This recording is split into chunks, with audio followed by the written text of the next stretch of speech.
even protesting not Knowing that he was beheaded immediately. immediately. I mean, let me tell you, when We need to go into the Modakeke effect crisis as a one deep of these days. dive. Yes, we so should. you see, when we say, and I hear people talk about, oh, let's go to war, Huh? A lot of older people. We said this 2 weeks ago, I think. Yes, I did. A lot of older people We'll say, tell you. you don't Do you know know what what you're war asking is? for. Because again, they say when two elephants are fighting, it's the ground that will suffer. suffers. When the war, God forbid, but if there forbid. is a war, the people that suffer are way beyond the people who actually are going into the war. The ones that don't have any business with it are the ones that suffer the most. Because Look at I mean, a young budding doctor at 600 level, helping these people that are being wounded, and it was the same person that they because he was of Modakeke Christ descent. Also to the study of Yoruba language through his joint authorship with L.J. Lewis of Taiwo Ati Kehinde. Taiwo Ati Kehinde, a pioneer text for the teaching of Yoruba language in primary schools. Well, Fagunwa's influence on the development of writing in indigenous languages in Nigeria has been immense. I mean, this is to be seen not only in writers who have tried to follow his style and mimic it in their own works, but also in other writers who have been inspired to write in indigenous languages as well.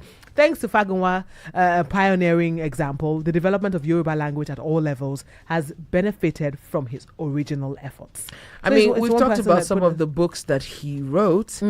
Although Fagunwa is most celebrated for his novels, he also was a travel writer, a fact attested by his 2-volume travel memoir, Irinajo. Iriajo. Iriajo Akpakini. Iriajo Akpakini. Someone's trying to call us. Hello, good morning. Hello, good morning. Well, you can join in 070569000927. That is the number to call. And also Iriajo Akpakeji.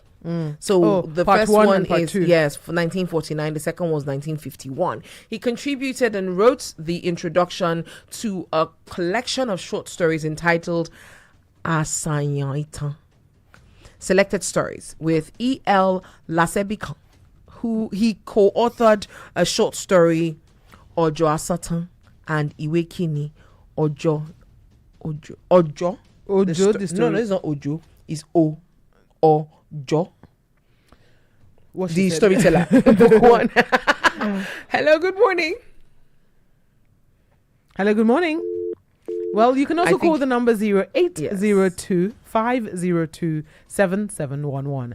0802 502 7711. I mean, Fagunwa's greatest impact has been his style of using literature, especially the development of his characters and the project that he sets them to advance morality and other ethical values in society.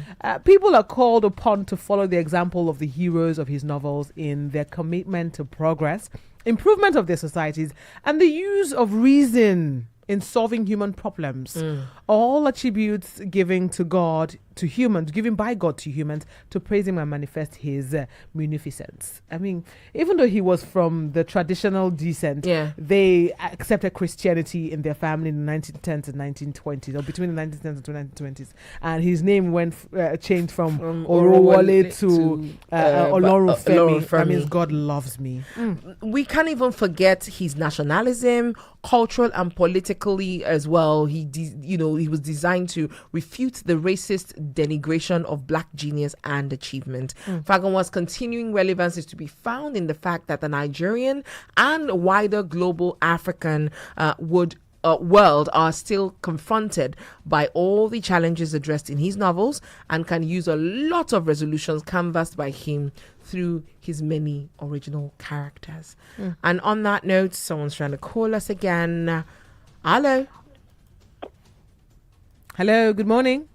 I think that number might be giving you a bit of a challenge. So call us on 0802 502 7711. You can also definitely reach us on WhatsApp, okay? So WhatsApp number, you can leave us a voice note. You can call us via the WhatsApp line. We're holding on to it right now and staring at it for dear life. Okay, so now we're about to do something that we always do. Yes. We are about to read from this amazing reading from well. It's the most popular Naturally. book. It's the most popular book that he has. And the name of the book is The Forest of 1,000 Demons. The translated into English. Don't worry, by D.O. Fagunwa, and it was translated by this version was translated by Wole Soyinka. Yes, and someone's trying to call us before we start. Hello, good morning. Hello, good morning. This is Dele from Ikoyi. This is what did you say? Say me from Ikoyi. Dele. Oh, Dele. Okay, it's Dele. great to have you on the show with us, Dele. Talk to us. Okay, you guys are monitoring the Irunmole package. It means part 2. Part 2. That means travel. That's Travel part vlog. one, travel part 2. Thank you so much, Mr. Dele. Iriajo. Okay, but what do you see about Fagunwa? Appreciate it. Should we start from the beginning just to whet the appetite? Yeah, we can do that. Oh my gosh. The foreign guy in English, because the book was originally written in Yoruba. In Yoruba. Who would have read it? Dele would have. Dele, you say, okay, Dele says he cannot. That he finds it very difficult too. Okay, so let's do chapter 1. The author meets Akara Ogun. Yes. I hope I pronounced that right. Akara Ogun. Just out, should I? Okay. All right, let's go. My friends all, like the sonorous proverb, do we drum the agidigbo. It is the wise who dance to it, and the learned who understand its language. The story which follows is a veritable agidigbo.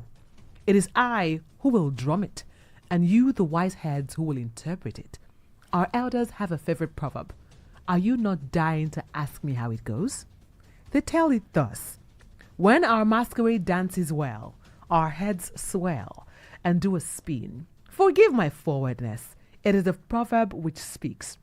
Now, I do not want you to dance to my drumming as a mosquito to the deep bembe drums, its legs twitching haphazardly at loggerheads with the drums. Dance, my friends, in harmony with joy and laughter, that your audience may ring your brows with coins and pave your path with clothing, that men may prostrate before you and women curtsy in sheer pleasure at your dancing. But for a start, if you want this dance to be a success, here are 2 things I must request of you. Firstly, whenever a character in my story speaks in his own person, you must put yourselves in his place and speak as if you were that very man. And when the other replies, you must relate the story to yourselves as if you, sitting down, had been addressed and now respond to the first speaker. In addition, as men of discerning, and this is the second task you must perform, you will yourselves extract various wisdoms from the story as you follow its progress. Well, I do not want to say too much at the start, lest I become a loquacious fool, one who deserts the clearly blazed path and beats about the bush. I will rather now take my drum and set to it, and I request you to adjust your agbada, toss its sleeves properly over your shoulder, prepare yourselves for dancing, that the affair may dovetail neatly in the spirit of the saying, I can dance and you can drum. This is the meeting of 2 grubs. That, forgive me, is a proverb of our elders. It all began one beautiful morning. A clear daybreak it was. The Hamatan haze had retreated home. The creatures of the forest were still asleep. Those of the backyard were feeding on the day's providence, and birds were singing praises of their maker. A beatific breeze rustled the dark leaves of the forest, deep dark and shimmering leaves. The sun rose from the east in God's own splendor, spread its light into the world, and the sons of men began their daily preambulations. As for me, I sat in my favorite chair, settled into it with the voluptuous contentment, enjoying my very existence. Not long after, I was seated, an old man came up to me and greeted me. Not long after I was seated, an old man came up to me and greeted me. I returned him curtsy for curtsy. Observing what appeared to be a desire to stay, I offered him a chair and turned it to face me. Once seated, we began to exchange pleasantries and share jokes like old acquaintances. But it was not very long after when I heard the man sigh deeply as one whose mind was troubled by a heavy thought. Even as I began to consider asking him the cause, he began himself to speak thus. Take up your pen and paper and write down the story. It was unthinkable. But deep as he was in the art of the supernatural, he was no match for my mother, for she was a deep-seasoned witch from the cauldrons of hell. Once my father had 9 children, of whom I was the eldest, 4 wives, and my mother was the most senior of them. She had 4 children. The wife who was next to her had 3. The next 2 and the 4th had none at all. One day, my mother and another of these wives had a quarrel and took the case to my father for settlement. He found my mother at fault, and this so angered her that she resolved to take vengeance for the slight. She became so ruthless in her witching that before the year was out, 8 of my father's children were dead, and 3 of his wives had gone the same way. Thus was I left the only child, and my mother the only wife. Look on me, my friend, and if you are not yet married, I implore you to consider the matter well before you do. True, your wife ought to be beautiful lest you tire of each other quickly. And a lack of brains is not to be recommended, since you must needs converse with each other. But this is not the heart of the matter. The important requisite is that your wife should not be prone to evil. For if it is your wife who gives you meat and gives you drink and is admitted most to your secrets, God has created them such close creatures that they hardly exist any manner in which they cannot come at a man. And when I tell you what my father suffered at the hands of his wife, of this wife of his, you will be truly terrified. It happened one day that my father prepared himself and set off to hunt. After he had hunted a long while, he felt somewhat tired and sat on a tree stump to rest. He was not long seated when, happening to look up, he saw the ground in front of him begin to split and smoke pour outwards from the rent. In a moment, the smoke had filled the entire area where my father sat so thickly that he could not see a thing. All about him had turned impenetrably black. Even as he began to speak a way of escape, he observed that the smoke had begun to fuse together into one spot.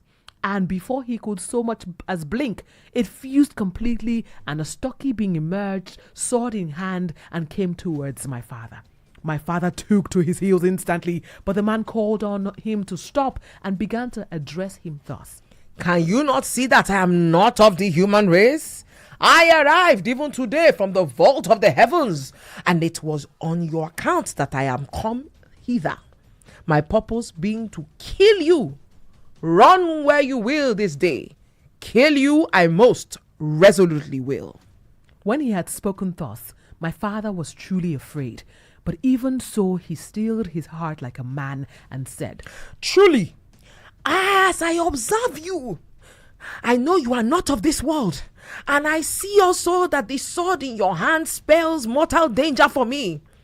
Nevertheless, I implore you, and I charge you in the name of the immortal God, do not fail to tell me the nature of my offense. The man replied to him, saying, Do you not know that you have grievously offended your maker? That you have ruined his handiwork even to this extent, that you sent 11 souls to heaven when it was not yet the hour allotted them by their God? These words of his were a great astonishment to my father, for while it was true that he was well versed in magic and charms, he did no one any evil. So he replied to him, If this is indeed your complaint, then your mission is to a different man.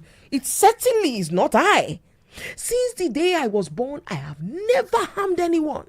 I do not see a man going about his business and take umbrage at his existence. I do not see a rich man and suffer thereby from envy.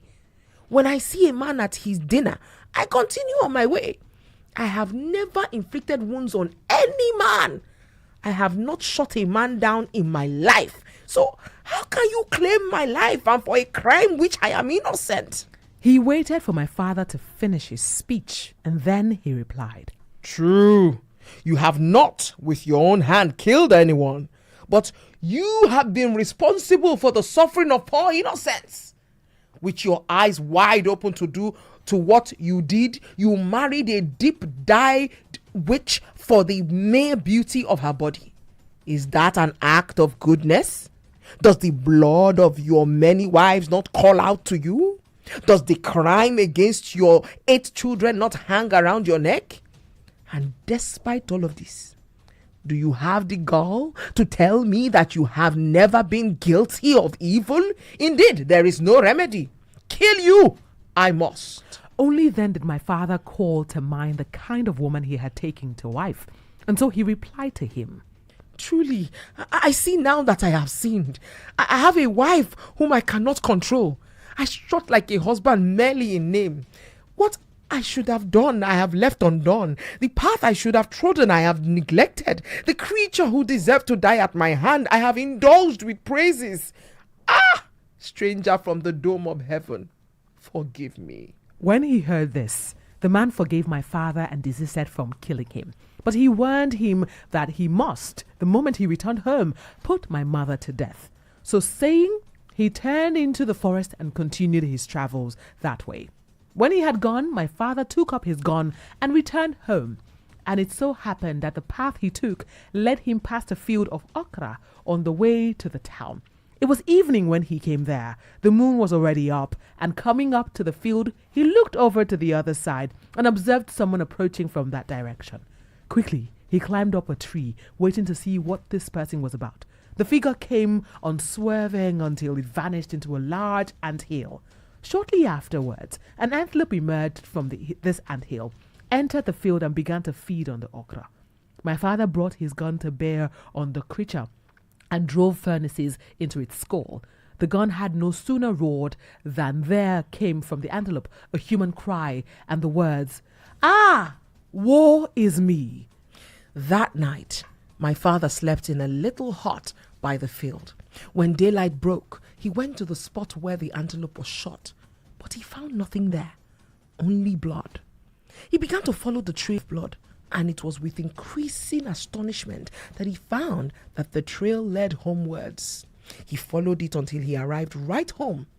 But in midtown, the trail vanished completely, and he did not come upon it again until he was nearly at his doorstep. Then it led him straight into my mother's room. The Forest of 1,000 Demons by 6900927. That is the number to call. Such a compelling story. I know. I feel like I haven't read it before. Oh, well, you haven't. We had just one more page to the end of the chapter one. Chapter one, yes. Let's go. Oh, wait. I had not myself slept at home that night. Whenever my father was away, I hated to spend the night at home because the spirits gave one no peace all through the night. Even my mother rarely slept at home, and then only when my father gave his permission. I returned to the house just as my father was opening the door to my mother's room, and when he had opened the door and we entered, that moment, when I caught sight of my mother, it was all I could do not to take flight. From her head down to her shoulders was human enough, but the rest of her was woolly antelope. She was all covered in blood and swarms of flies. My father touched her. She was dead and had begun to rot. Indeed, she was the antelope stealing out at night to feast in the field of okra. And so did my mother die, and hardly was a month over when my father also followed her. From that day was I orphaned, fatherless and motherless, and thus ends the story of my own. I greet you, labor. I greet your labor, my friend. Okay. This was something. It's something. You want to finish it, I know. I most definitely will. We've been talking about D.O. Fagunwa, we just prolific read one chapter. writer. We just This read one chapter. See how you shake for his face I already. know. Oh, somebody says, good morning, everyone. I'm Austin. Please, where can I get that book? Please. And what is the name? It's A Forest of 1,000 Demons. And it was written in Yoruba by D.O. Fagunwa, but it was translated in English by Wole Soyinka. So if you search for it online, I'm sure you can find it on the bookstores online. It might even be on the global online book reading platform. Hello, good morning. Are you there? Okay, call us back. Preferably call 0802 502 7711 or 0802 978 8003. Those are the numbers that you can call to be a part of the conversation today. Someone just sent a message say, I need to reread this again. Oh, I know. I feel like I haven't read it before, but I have. Forest of 1,000 Demons. Someone's calling us DEA. again. Hello, good morning. Hello, good morning. Good morning. What's your name? My name is Princess. Your name is? Princess. Oh, Princess, how are you doing today? I'm fine. How old are you, Princess? I'm 11. You're 11. Did you listen to our story we just read? Yes, I enjoyed it. Oh, what did you take away from it? Yes? What did you learn from the story?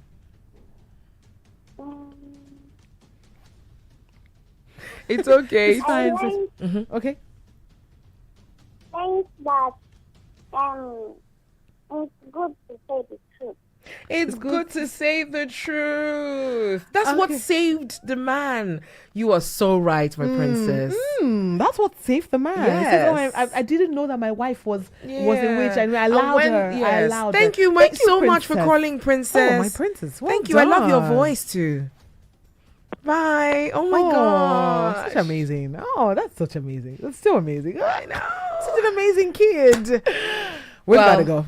I know, we gotta go. I mean, we don't want to go, but we have to. But you can send us a message right now. I think we have like 1 minute. Oh, no. Actually, or not. We don't have 1 minute. Yeah. We've But gotta hope go. you enjoyed the story. Hope you enjoyed the story behind the storyteller. Right. That is Fagunwa himself. Sadly, again, I think the saddest part of this entire thing is how he died. Yes. I mean, very, very very avoidable circumstances. Hello? Are you there? Good morning. Hello. Hello. What's your name? I'm Tammy from Ogun State. Tammy from Ogun State. Did you listen to our story? Yes, ma. Oh, what did you learn? Hello? Yes, we can hear you. Did you like the story? Ma? Did you like the story? Okay, that's what happens. You need to turn off your radio so you can call us. I didn't want to bother her too much as a kid. But we have got to go. It is the Super Breakfast Show coming to a close today. But yes, we're back tomorrow at 6 a.m. And for the person who asked, Austin, I've been told that it is on the global book selling platform. You know, the one that starts with an A. So you can go check it out. Okay, you can go buy it. We hope we've been able to. I mean, it'd be so nice if we get people to actually buy old books that they've forgotten about or they just heard about when they were growing up. Or they heard it from here, which is amazing. We've got to go. The Gifted Goddess, your radio spice is my name. And Chioma BBB, the big, bold, and beautiful is my name. Thank you for being a part of the show. Tomorrow is Friday, and you know the Big Breakfast show comes up again. The Super Breakfast Show. Super Breakfast Show. Why the Big Breakfast The game show. Super Breakfast Show comes up again tomorrow. 6 a.m. all the way to 12 noon. The World News comes up at noon, and after that, it's time for DJ Ryder, and next to him, The Switch. So take care, be good, bye-bye. See you tomorrow.